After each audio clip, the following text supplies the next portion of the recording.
प्रेरक का अंदाज अब कुछ ज्यादा ही रूड होता जा रहा था। उसी समय नक्श सोफे से उठा और धीमे अंदाज में हिरेन मोदी की तरफ बढ़ा।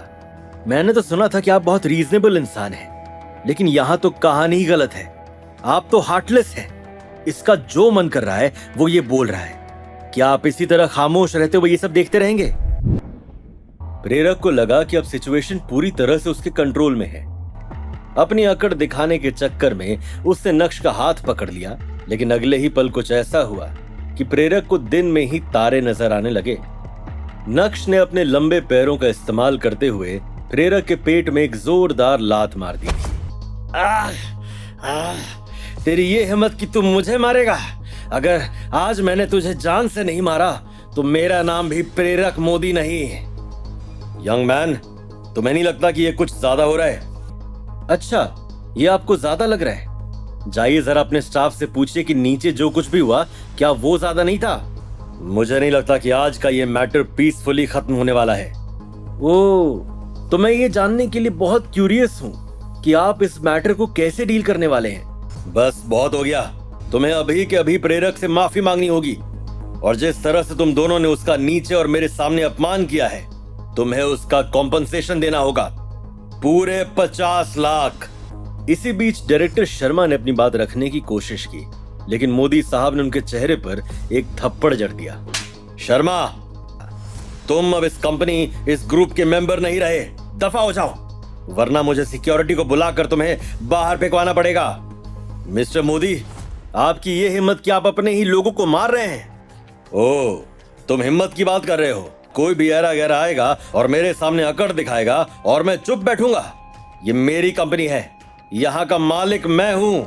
दर्द से छटपटाते हुए जैसे तैसे प्रेरक जमीन से उठा और अपना फोन बाहर निकालते हुए उसने एक कॉल किया। मिस्टर नैनीवाल, आप कहाँ पर हैं? मुझे किसी ने बहुत बेरहमी से मारा है। आप जल्दी से जल्दी कुछ आदमी को लेकर मोदी ग्रुप पहुंचिए। मैं 14 फ्लोर पर मेरे कैबिन में हूँ। उधर अनिका अभी भी प्राची के साथ नीचे हॉल में नक्श का इंतजार कर रही थी। नक्श को ऊपर गए हुए काफी समय हो गया था। ये सोचकर उसका दिल घबराता जा रहा था, लेकिन दूसरी तरफ मिस्टर नैनीवाल को कॉल करने के बाद प्रेरक में और भी ज्यादा जोश आ गया था। आज मैं तेरी टांगे तोड़वा कर रहूंगा। नक्श की बात सुनकर प्रेरक का कलेजा उसके मुंह तक आ गया था। गुस्से से बिलबिलाते हुए प्रेरक नक्श की तरफ तेजी से बढ़ा, लेकिन इससे पहले कि वो नक्श पर हमला करता, नक्श ने उसके चेहरे पर एक जोरदार तमाचा जड़ा। मुझे लगता है कि तुम्हें अपनी जिंदगी से प्यार नहीं है। कुछ इसी तरह आपने भी डायरेक्टर शर्मा को अभी थप्पड़ मारा था। बस मुझे सूद समेत वापस करना था, मैंने कर दिया। लड़के, या तो तू तेरी गलती की हम दोनों से माफी मांग ले और कॉम्पनसेशन भर के यहाँ से चला जा, या फिर तुझे अब मरना ही होगा।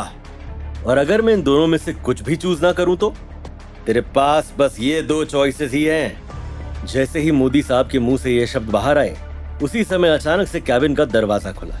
डायरेक्टर मोदी से यहाँ साइन लेना, ये बोलते हुए एक लड़की कुछ लोगों के साथ कैबिन में बढ़ी। उस लड़की को देखकर मोदी साहब के चेहरे पर अचानक से स्माइल आ गई। अरे नंदिता जी, आप यहाँ क्या कर रही हैं? कैबिन में घुसने के बाद सेक्रेटरी नंदिता ने मोदी साहब को देखा भी नहीं और सीधा उसके कदम नक्श की ओर बढ़े। सर, आप यहाँ क्या कर रहे हैं? नंदिता जी, अभी आपने इसको क्या कहा? डायरेक्टर मोदी ये भानुशाली ग्रुप के नए सीईओ हैं, शो सम रिस्पेक्ट। जैसे ही नंदिता ने अपनी बात बोलकर खत्म की, वैसे ही मोदी साहब के चेहरे पर पसीने छूटने लगे थे। प्रेरक को भी अपने कानों पर यकीन नहीं हो रहा था। सीईओ?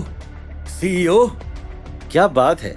मोदी साहब के मुंह से ये सुनकर मुझे काफी अच्छा लगा। लेकिन मोदी साहब, मेरे पास सिर्फ 2 ही चॉइसेस हैं, या तो मैं आपसे और प्रेरक से माफी मांग लूं या फिर मरने के लिए तैयार हो जाऊं, है ना? अरे नहीं, 50 लाख का कॉम्पनसेशन भी तो भरना है। सीईओ सर, मैं आपको पहले पहचान नहीं पाया, मैं आपसे माफी मांगता हूं। अच्छा, अगर ऐसी बात है तो अगर मेरी जगह भी कोई और होता तो आप उसे तो मरवा ही देते, है ना? मोदी साहब को समझ नहीं आ रहा था कि वो इस सवाल का क्या जवाब दें। 1 मिनट बाद अचानक से मोदी साहब ने प्रेरक पर चिल्लाते हुए कहा, अब उधर क्या खड़ा है? मेरी मैयत में आया क्या? इधर आ, सीईओ सर से माफी मांग। सीईओ सर, सॉरी, मुझसे गलती हो गई। तुझे किसने हक दिया कि तू किसी को मेरी कंपनी से बाहर निकालेगा? तू चाहता है कि सीईओ सर तेरे सामने झुके? बेशरम, निकल यहां से। थोड़ी देर तक तमाशा कुछ इसी तरह चलता रहा। और उसके बाद जब मोदी साहब थक गए, अपने आप को संभालते हुए बोले, सीईओ सर, प्रेरक बिल्कुल भी सेंसिबल नहीं है। मैंने आपकी तरफ से उसे अच्छा खासा सबक सिखा दिया है। प्रेरक सेंसिबल नहीं है और आप बिल्कुल भी रीजनेबल नहीं है। जैसे ही नक्श के मुंह से ये शब्द बाहर आए, वैसे ही कैबिन का दरवाजा फिर से खुला और एक हट्टा कट्टा इंसान अपने आदमियों को लेकर कैबिन के अंदर दाखिल हुआ।